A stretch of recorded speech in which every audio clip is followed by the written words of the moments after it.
ഒന്നെല്ലാവരും കൈവീശി കാണിച്ച്. നിങ്ങൾ ഉറങ്ങല്ലേ? എന്താണ് യേശു എന്ന വാക്കിനർത്ഥം? യേശു എന്ന വാക്കിനർത്ഥം ദൈവം രക്ഷിക്കുന്നു എന്നാണ്. ഒന്നെല്ലാവരും പറഞ്ഞ്, ദൈവം രക്ഷിക്കുന്നു. God saves. ഒന്നെല്ലാവരും അരുകരമുയർത്തി ഉച്ചത്തിൽ പറഞ്ഞ്, ഗോഡ് സേവ്സ്. യേശു എന്ന വാക്കിനർത്ഥം ദൈവം രക്ഷിക്കുന്നു. അപ്പൊ അതിൽ തന്നെ ഉള്ള ഒരു ധ്വനി എന്താണ്? മനുഷ്യന് സ്വയം രക്ഷിക്കാൻ സാധ്യമല്ല. മനുഷ്യന് സ്വയം രക്ഷിക്കാൻ സാധ്യമല്ല.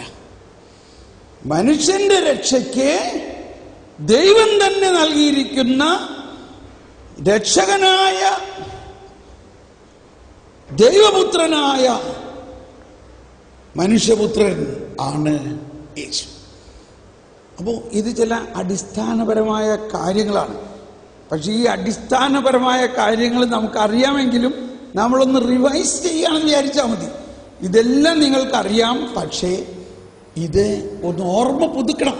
അതിനാണ് ഈ റിട്രീറ്റ് എന്ന് പറയുന്നത്, റീകളക്ഷൻ എന്ന് പറയുന്നത്. റിട്രീറ്റ് എന്ന് പറഞ്ഞാൽ നിങ്ങൾ എന്നും ചെയ്യുന്ന ആ ജോലിയിൽ നിന്ന് പിൻവാങ്ങുക. റിട്രീറ്റ്. ശാന്തമായി ഒരു സ്ഥലത്തിരിക്കുക. And recollect. നിങ്ങളിൽ ആത്മീയമായ ജ്ഞാനം പകരുക.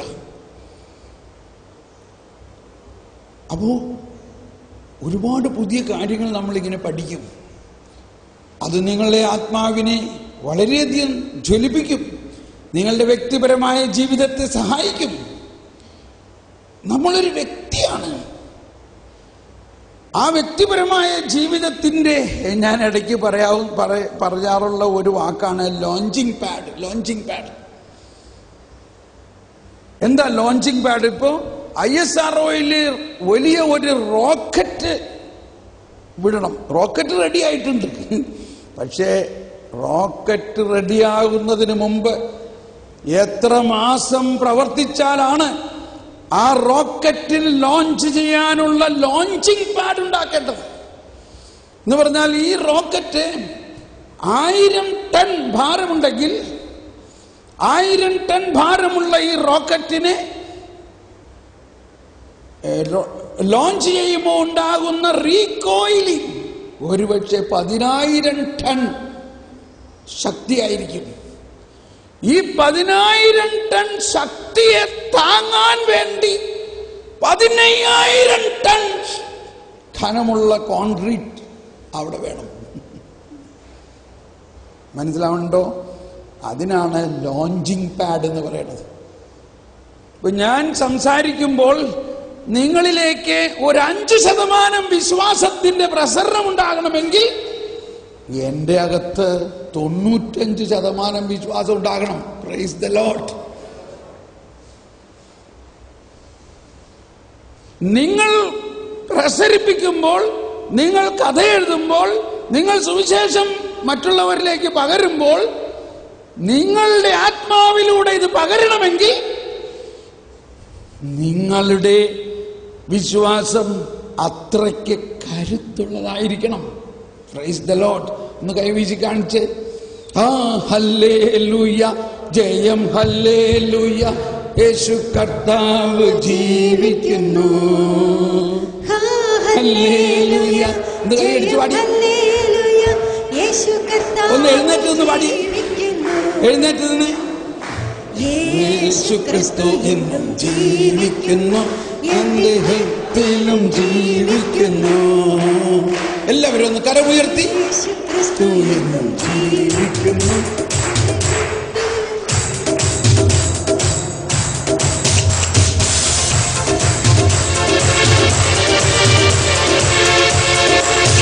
എല്ലാവരും കൈയടിച്ച്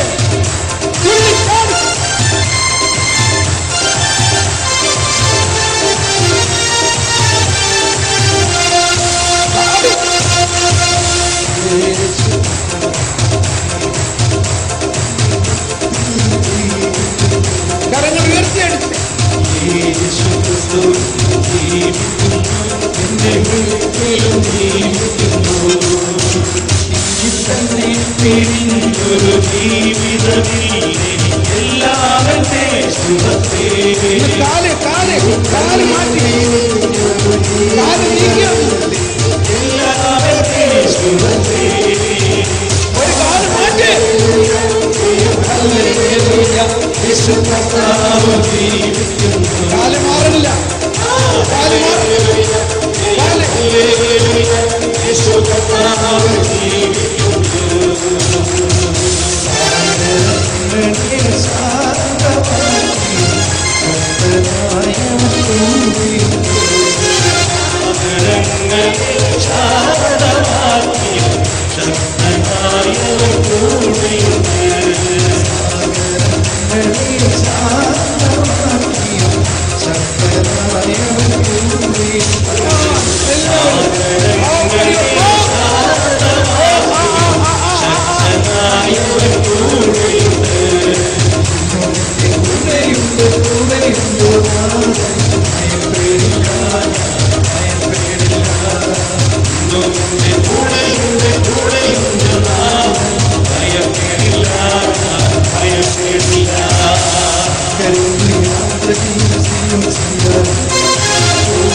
അതെ, ഈ കൈ കൊണ്ട് കട്ടിയാൽ മാത്രം പോരാ, കാലുകൊണ്ടും തട്ടണം.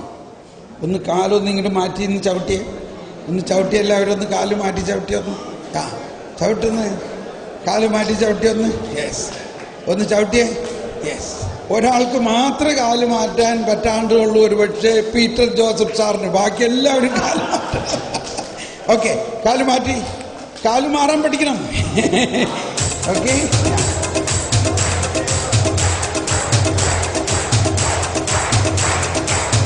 ഒരു കാല് പൊക്കി,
the Lord. ഹല്ലേലൂയ. ഹല്ലേലൂയ എന്നതിന്റെ അർത്ഥം ഡിവൈനിൽ ആരെയും പഠിപ്പിക്കേണ്ടതില്ലല്ലോ, ഇല്ലേ? എങ്കിലും പറയുകയാണ് ഹല്ലേലൂയ എന്നതിന്റെ അർത്ഥം ദൈവത്തിന് സ്തുതി. അപ്പോൾ ഹല്ലേലൂ എന്ന് പറഞ്ഞാൽ സ്തുതി ഉണ്ടായിരിക്കട്ടെ. ഹല്ലേലൂ എന്ന് പറഞ്ഞാൽ സ്തുതി. യാവേ, ഹല്ലേലൂ യാവേ, അതാണ് ഹല്ലേലൂയ. അപ്പോൾ നമുക്ക് ഇങ്ങനെ ഒരു സ്തുതിപ്പുണ്ടാക്കാം. ഇപ്പോൾ ഞാൻ ഹല്ലേലൂ എന്ന് പറയുമ്പോൾ നിങ്ങൾ പറയും യാവേ എന്ന്.